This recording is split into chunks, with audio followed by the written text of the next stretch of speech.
Je viens, je vois la gloire du Seigneur. Je viens contempler l'agneau. Oui, je viens, je vois la compassion du roi. Prosterné devant lui, car il est Dieu au-dessus de tout, Dieu de toute la terre, Dieu de tous les anges, digne d'être adoré, car il est Dieu au-dessus de tout, Dieu de toute la terre, Dieu de tous les anges, digne d'être adoré. Je viens, je vois la gloire du Seigneur. Je viens contempler l'agneau.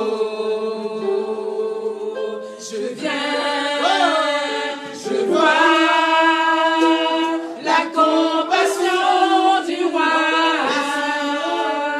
Prosterné devant lui.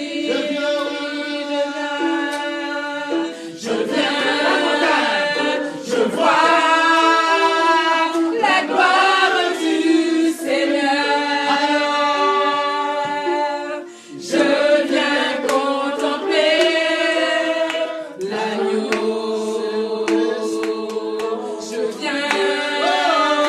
Je vois la compassion du roi.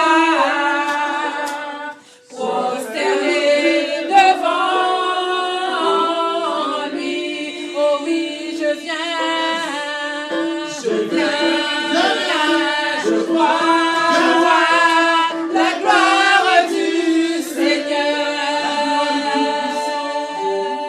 Je viens contempler l'agneau.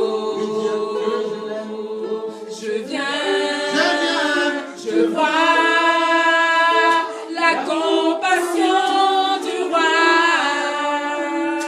Prosterné devant lui.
lever, reçois la gloire.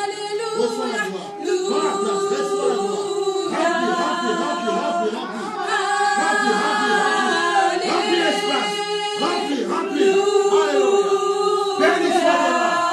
Apporte la guérison. Apporte la paix. Apporte la joie. Apporte la provision. Apporte la restauration. Béni soit ton Seigneur. Reçois la gloire dans nos corps.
Nous bénissons le Seigneur parce qu'il est bon, parce qu'il est digne. La semaine dernière, on a dit quelque chose qui était, pour moi, qui est vraiment magnifique, magnifique. On va quand même le relire, on va reprendre ça. C'est Josué 1:11. On va reprendre Josué. Ça, c'est magnifique. Et parfois, comment on appelle ça, les enfants de Dieu, parfois on a du mal, parfois là où on planche, là où on a des problèmes, c'est parce qu'on ne saisit pas, on ne comprend pas ce que Dieu nous demande. Il y a un plan, il y a un secret pour pouvoir réussir dans le Seigneur, parce que Dieu a un plan pour toi, un plan divin pour toi. Il ne faut pas laisser les petits combats, les petites épreuves te déstabiliser ou te décourager. Non, parce qu'il t'a donné toutes les clés. Il t'a dit comment faire. Jésus est la clé des clés. Et Jésus te dit comment faire pour pouvoir t'en sortir. Et parfois, le problème, c'est qu'on ne s'appuie pas assez sur ce qu'il dit. On ne comprend pas que tout se passe dans nos pensées, dans notre cœur. Regarde. Donc, Josué 1:11, on avait dit ceci. 1:11, il dit... non, on va aller dans le Josué 1:11, on a dit.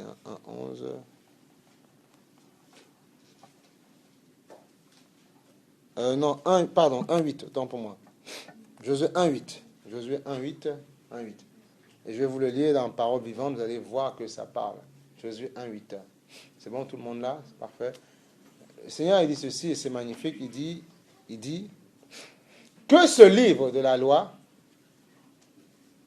Pas encore trouvé, ma soeur, c'est bon? Que ce livre de la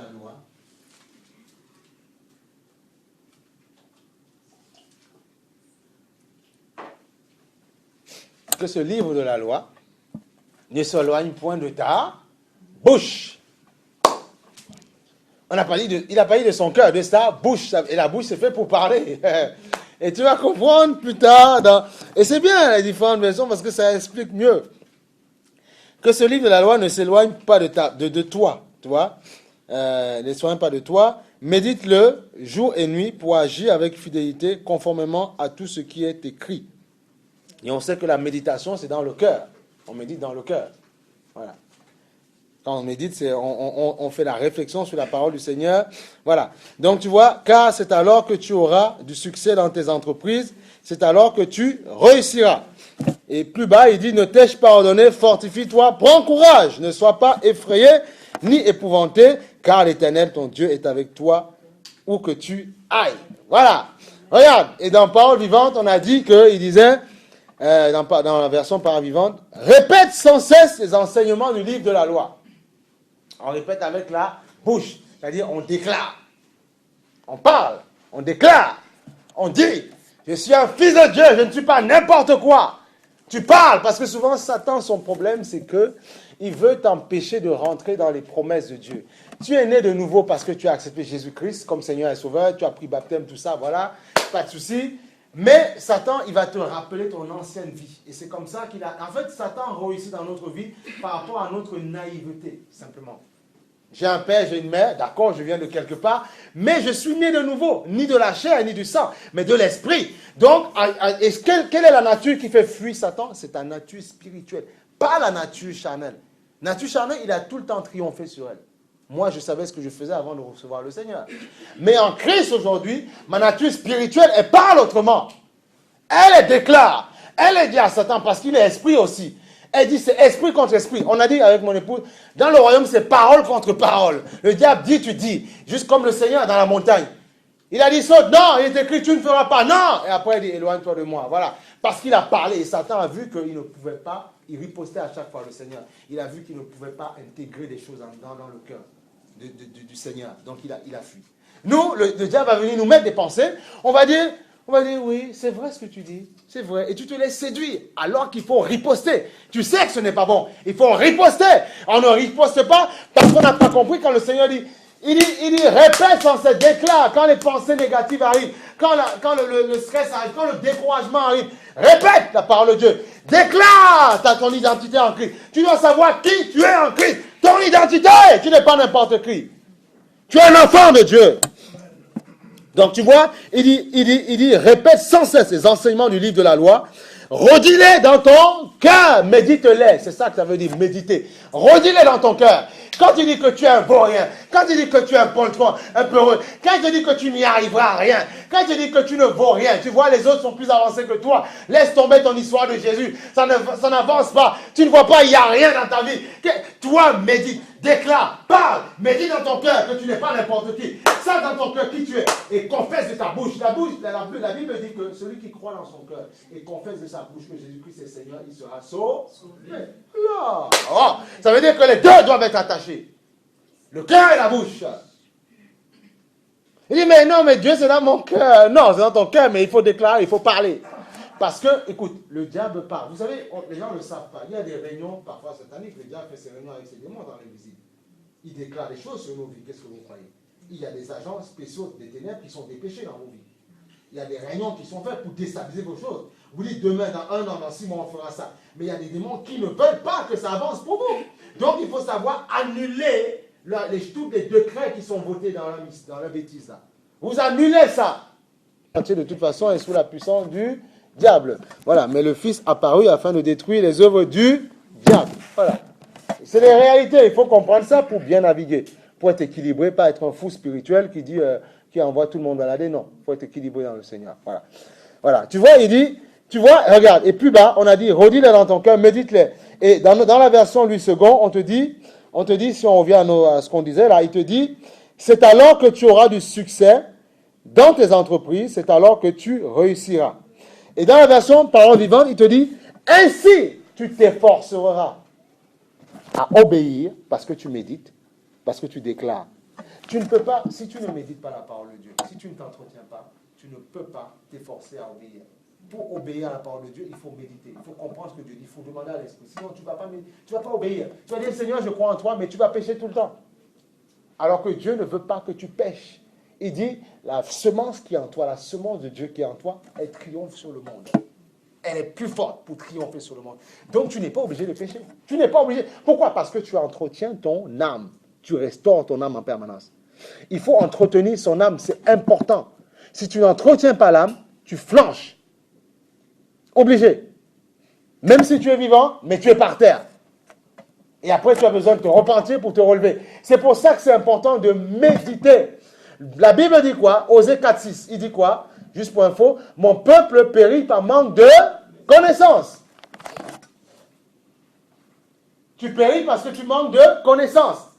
Parce que tu oublies, parce que on a pris ça pour la religion. On a dit non, ben je fais ma vie, et puis quand j'ai le temps, je lis un peu, petit Jésus, petit Dieu. Non, Dieu est tout puissant. Ce n'est pas de la religion, je refuse la religion, je n'en veux pas. Non, tu vis comme tout le monde, mais tu as compris que tu es un être spirituel, que Christ vit en toi, et tu es positionné en Christ, et là où tu marches, partout où tu marches, Dieu fait de cette place ton marchepied. Mais il faut accepter ces réalités-là, il faut méditer la parole, se soumettre au Seigneur pour vivre dans la victoire. Quand on parle de victoire, c'est parce qu'il y a combat. Pourquoi victoire? Parce qu'il y a combat, parce qu'il y a quelque chose. Et parce que tu vas triompher. Souvent les gens, ils entendent ça, demain, ils pleurent. Non, il faut méditer. Rappelle-toi de ce qu'on t'a dit. Rappelle-toi des enseignements. Rappelle-toi de la parole. Rappelle-toi, chante, mlou. La Bible dit, si tu es attristé, tu pries. Si tu es dans la joie, tu chantes. Point et barre. Voilà. Il y a des clés à saisir. Tu es attristé, tu pries. Il va te donner la consolation, la force. Tu es joyeux, tu chantes. Et c'est tout. Et comme ça, tu entretiens ton âme. C'est comme ça qu'on entretient son âme. Voilà. Non, Seigneur. Mais acclame le Seigneur. Il faut acclamer le Seigneur quand même. Oh. Tu comprends ces réalités-là. Tu chantes, tu loues, tu célèbres, tu pries. Tu pries en langue. Comprenez ceci. Paul avait dit, hier j'en parlais à mon épouse. Paul a dit quoi? Paul a dit ceci. Il dit, celui qui prie en langue s'édifie lui-même. S'édifier, c'est quoi? C'est se construire, c'est bâtir, construire son âme, son esprit. Il y a des moments parfois, quand je me sens un petit peu faible, je commence en langue. Et quand tu commences, tu te dis, mais qu'est-ce qui se passe? Et là, tu sens comment la puissance monte en toi. Et là, tu peux commencer à déclarer. Comprenez bien, Paul dit, que oui, que Mashiach est un nouveau venu qui ne sait pas, voilà. Mais Paul lui-même dit après, je bénis Dieu que je prie puisque vous tous en langue. Ça veut dire qu'il y a quelque chose. Ça veut dire que Paul priait beaucoup en langue. Même si tu ne le fais pas devant les gens qui ne sont pas convertis, mais au moins chez toi, prie en langue. On est trop en train de s'apitoyer sur notre sort, alors qu'il y a des armes. Donc tu vois, il dit, de cette façon, tu mèneras tes projets avec succès et ils réussiront. C'est-à-dire tu réussiras dans tout ce que tu entreprendras. Tout ce que tu commenceras, ce ne sera pas laissé en jachère. Normalement, quand un enfant de Dieu commence quelque chose, il est amené à réussir. Mais seulement, il faut mettre le paramètre, il faut que tu mettes dans tes entreprises, dans ce que tu entreprends, il faut mettre le paramètre, en fait, le paramètre combat que tu auras mené. Le problème, c'est qu'on ne met pas ce paramètre-là, et quand il y a des attaques, quand il y a des épreuves, on ne reste pas debout. On va à l'église, on prie, on chante, mais on n'est pas rempli de feu, et on est faible. On baisse ses bras. C'est pour ça que parfois je dis à mon épouse, avant j'étais assis quelque part, dans l'assemblée. On me disait, frère, est-ce que tu ne peux pas prêcher un peu? Est-ce que tu ne peux pas chanter? Est-ce que tu ne peux pas? Ça, c'est une chose. Mais quand Dieu commence à te mettre dans d'autres positions, là, tu te rends compte que c'est différent. C'est pour ça qu'il ne faut jamais dire, je connais Dieu. Jamais, c'est faux. Tu apprends à connaître Dieu, frère. Parce que si tu dis, tu connais déjà Dieu, même Job, qui avait tout ce qu'il avait, Job, il bénissait, il mettait un siège pour chacun de ses enfants et tout ça, au cas où il prêche et tout ça, machin, voilà. Mais le même, il aurait pu dire, et il bénissait les gens, il était affectueux. Même Elaoui, qu'il a exhorté un jeune, qu'il a repris un peu, lui a dit, mais quand tu parlais, tu restes, tu relevais le fatigué. Mais pourquoi toi, tu es faible? Qu'est-ce qui t'arrive, Job? Et lui, il a parlé. Rappelle-toi de tout ce que tu as dit. Rappelle-toi comment tu as restauré les gens. Comme quoi ça peut arriver. Tu relèves les gens. Ah, mais il faut veiller aussi. Parce que tu peux être faible, moi. Ah oui. Et puis tu vois, et qu'est-ce que Dieu a fait à la fin? Dieu lui a donné plus que ce qu'il avait avant. Et il a dit, Seigneur, j'avais entendu parler de toi. Mais maintenant, mes yeux t'ont vu. Parfois, je dis, Seigneur, non, j'apprends à te connaître. Non, Seigneur, je ne te maîtrise pas. Mais comment est-ce que, regarde, je disais à mon épouse, tu vas chercher un travail, tu sais où mettre des CV, tu connais le nom de l'entreprise. Et c'est pour ça que Paul disait, ce qu'on voit en premier, c'est la chair. On ne voit l'esprit, c'est après. Par la foi, on croit qu'on a une âme et un esprit au fond de nous. Mais dis ça à quelqu'un qui ne croit pas, il dit, oh, mon esprit est où, je ne le vois pas. Oh, non, voilà. Mais tu as ça en toi. Et c'est lui qui te procure la vie. Tu vois? Et donc, tu vois, si tu ne marches pas comme ça, tu vois, tu dois comprendre ça comme ça. C'est pour ça que tu es obligé à chaque fois de saisir, de marcher par l'esprit, de comprendre par la foi. C'est pour ça que la Bible dit, celui qui s'approche de Dieu doit croire qu'il existe. Il faut apprendre à marcher par la foi, apprendre à marcher par l'esprit. Donc je disais que dans la chair, tu sais comment ça se passe, parce que tu mets ton CV partout, tu connais les entreprises, comment tu connais ton père, ta mère. Dans l'esprit, mais tu ne vois pas. Est-ce que tu vois? Si l'ange ou Dieu ne se révèle pas à toi, tu ne vois pas les choses de l'esprit. C'est par la foi que tu sais qu'elles existent. Donc tu vois, et tu ne peux pas prétendre connaître ce monde-là si tu ne te soumets pas à Dieu. Écoutez, si tu ne te soumets pas dans le Seigneur, si tu ne te soumets pas à Dieu, tes yeux spirituels ne peuvent pas s'ouvrir. Tu vas profiter d'une ambiance dans une assemblée, quel que soit l'endroit, mais tes yeux ne peuvent pas s'ouvrir. Quand tu t'humilies, c'est pour ça que Dieu dit, celui qui s'humiliera, je l'élèverai. Il va t'ouvrir les yeux spirituels. Et en t'ouvrant les yeux spirituels, ce n'est pas pour que tu te glorifies en disant, je vois des anges, je vois tout ça. Non, ce n'est pas ça. C'est pour avoir la faculté de voir les choses d'en haut, pour ne pas, premièrement, chuter ici-bas. Tu sais, un homme qui est connecté en permanence avec les yeux vers le ciel, c'est ce qui l'empêche de tomber. C'est ce qui l'empêche, parce que quand tes yeux sont ouverts, Dieu te montre comment c'est beau, même si tu ne le vois, mais dans l'esprit, il te donne d'avoir cette confiance, de savoir que les choses invisibles existent. Et c'est pour ça qu'il nous donne la présence de son Esprit Saint. C'est pour ça que Paul dit, le Saint-Esprit est le gage de notre salut. C'est le Saint-Esprit qui te détermine que le royaume de Dieu est réel. C'est le Saint-Esprit qui te détermine que Jésus dit, je m'en vais vers le Père, vous préparez des places, j'enverrai un autre consolateur. C'est lui le Saint-Esprit, parce que tu sens sa présence. C'est lui qui te oint, c'est lui qui te donne de comprendre que le monde invisible est vrai, qu'une fois que tu mourras, tu iras au paradis, point et barre. C'est le Saint-Esprit. Sans le Saint-Esprit, tu peux te dire, mais tout ce que tu dis, Seigneur, c'est faux, c'est pas vrai. C'est le Saint-Esprit qui te donne la capacité de croire quand un frère te dit, frère, Je suis passé par une maladie bizarre. Dieu m'a restauré. Crois. C'est le Saint-Esprit qui te donne de croire que toi aussi, ça viendra. C'est le Saint-Esprit qui te donne de croire. Car notre pasteur te dira, frère, on a eu des combats. C'était compliqué. C'était lourd. On a voulu baisser les bras. On a intercédé. On a prié. Et Dieu a fait grâce. Dieu a tiré. Dieu a célébré son nom. Sinon, si tu n'as pas le Saint-Esprit, tu vas dire, mais frère, soeur, tu es un menteur. Ce que tu dis, ton témoin, c'est même pas vrai.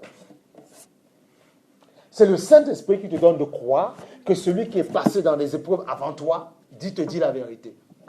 Parce qu'il y a des moments, parfois, tu passes par des moments parfois tellement troubles. Si tu n'as pas le Saint-Esprit, tu te dis tout ce que les autres... En fait, le Saint-Esprit, c'est lui qui t'ouvre les yeux pour voir peut-être un autre frère qui passe par des moments difficiles et tu le vois debout. Tu te dis, mais s'il est debout, c'est un homme comme moi. Je ne prétends pas avoir peut-être sa foi, mais je peux aussi rester stable. C'est le Saint-Esprit qui t'ouvre. Sinon, tu laisses tomber, tu arrêtes. C'est pour ça que le Seigneur a dit, je ne vous laisserai pas seul, je vous enverrai un consolateur. Il sait que Satan, les diables, attaquent en permanence. Il le sait ça. Donc il te dit, je te donne le Saint-Esprit. Donc tu dois faire tu dois faire la paix avec le Saint-Esprit. Tu dois t'attacher, tu dois dire, Saint-Esprit, remplis-moi. Inonde de mon cœur. Tu n'as pas le choix. Par le Saint-Esprit, les mystères te sont révélés. Par le Saint-Esprit, tu comprends réellement que ce monde va à sa fin. Et Dieu est tellement bon. Parce qu'il sait que parfois, on peut perdre le contrôle. Mais tu vois, malheureusement, tout ce qui arrive dans le monde, on voit ce qui se passe. Quel que soit le pays, que tu me diras que non, ça ne va pas du tout. Ça va très mal. Les gens souffrent, les gens sont persécutés. Les familles sont déchirées, sont brisées. Les gens vivent. Il y a l'inceste, il y a des problèmes bizarres, il y a des viols. Il y a des choses graves qui se passent, je vous assure. On est dans la fin. Même dans les églises, il faut beaucoup prier le Seigneur que Dieu restaure. Mais il faut croire pourquoi. C'est chaud. Pourquoi? Parce qu'on a mis dehors, on a chassé le Saint-Esprit. Parce que le Saint-Esprit, quand il vient, tu n'as même pas besoin de prophétie. Si tu es sincère, quand le Saint-Esprit est en toi, c'est lui qui te dit, Albert, ça ce n'est pas bon. Attention. C'est lui qui vient dans ton cœur. Il ne vient pas juste pour manifester les dons en toi. Non, il vient pour parfois te reprendre, parfois t'aimer. Te reprendre quand ça ne va pas. Lui-même vient faire ça dans ton cœur. Voilà pourquoi, si tu veux, en tout cas, finir ta vie au ciel, tu n'as pas le choix, il faut t'associer au Saint-Esprit. C'est ça, c'est lui qui donne une vie chrétienne dynamique, puissante, forte, le Saint-Esprit. C'est lui qui te donne de comprendre que les boîtes de nuit ne sont pas plus heureuses que toi dans le Seigneur. Jamais de la vie, non. Et tu n'as pas envie d'être. Non. C'est lui qui te montre que tout ça, les dombourés, les secousses, tout ça là, tout ça, ce n'est pas. Ah oui, les zouks, tout ça, ce n'est pas meilleur que dans le Seigneur. Jamais. Les zouks, tout ça, non. En Christ, c'est meilleur. Sinon, tu es chrétien, tu te retrouves là-bas. Il y en a qui se retrouvent là-bas. Comme un frère dans une chorale, il dit non, je vais là-bas pour pouvoir, j'ai vu un frère, je veux le faire revenir. Après, il se trouve en train de... Ah, on dit voilà, il faut aller là-bas. Amen. Tu vas dire, oh. Soit tu vas à la porte, et tu restes devant la porte, tu dis aux gens, tu les détournes. Et tu rentres dedans, tu entends comment ça balance, et tu te dis, moi, le Saint-Esprit, moi, je vais me contrôler. Je viens, ah bon? Non. S'il y a une atmosphère qui est là, ils ne viennent pas pour toi, ils disent, nous, on vient pour nous. Tu es le fils de Dieu, mais ça, nous, on est là dans nos affaires. Donc, ils sont dans leur ambiance. Parfois, quand vous parlez aux gens, il y a des moments, il y a des gens, ils ne sont pas perceptifs pour entendre certaines choses. Et quand tu les prends à part, ils entendent. Pourquoi? Parce qu'ils sont dans une atmosphère qui ne permet pas que ton message rentre, c'est tout. C'est atmosphère contre atmosphère. C'est pour ça que les enfants de Dieu, quand ils viennent dans le Seigneur, viennent bien disposés. Comme ça, tu célèbres, tu adores. Tu vois, notre soeur, elle vient d'ailleurs, mais elle est dans la louange, tu vois, tu es content, tu célèbres. Moi, c'était ça, parfois, quand on allait visiter des églises d'Alexandrie il y a longtemps, on arrive, c'est pas notre problème. On est déjà là, on adore, parce qu'on aime Dieu, c'est tout, voilà. C'est comme ça, on est frères et sœurs en Christ, c'est tout, on adore. Mais c'est comme ça que ça se passe. Et tu sais, et quand tu ne viens pas, tu ne calcules pas. Même si tu es dans un pays, tu allais visiter des frères et des sœurs, tu rentres, tu loues, le même Saint-Esprit, il descend sur toi. Tu dis, waouh, Seigneur, tu es partout. Voilà, parce que tu as compris, les murs ne te bloquent pas en fait. C'est ça. Ça ne te bloque pas. Partout dans le train, partout dans la salle de bain, partout. Le Saint-Esprit, il descend et tu es content. Tu célèbres un chant inspiré, il descend et te remplit. C'est magnifique ça. C'est magnifique, c'est merveilleux. Donc tu vois, il dit c'est ainsi que tu réussiras. Médite-les, répète-les sans cesse, répète sans cesse. Parfois je dis à Satan, non, l'échec n'est pas de moi, non, je n'échouerai pas. Non monsieur, je dis Seigneur, je ne suis pas né de nouveau pour baisser les bras, je ne suis pas né de nouveau pour échouer, non, je suis né de nouveau pour triompher sur les circonstances de ma vie. Voilà. Bon ou mauvais, je suis né pour ça. Je suis né de nouveau pour réussir. Voilà. Ce n'est pas une histoire d'avoir des milliards, non. Mais c'est une histoire que je pourrais me suffire avec ce que j'aurai. Si Dieu veut amplifier, il amplifie, il donne plus, ça c'est lui. Mais quelle que soit la situation, je triompherai. La maladie ne m'empêchera pas de me lever, me mettre debout pour adorer Dieu ou pour aller au travail. Non, je dominerai. Ou vaquer mes occupations. Non, voilà, je dominerai sur la situation. Je prendrai autorité. C'est ça un enfant de Dieu. Voilà, c'est comme ça. Un enfant de Dieu, c'est ça.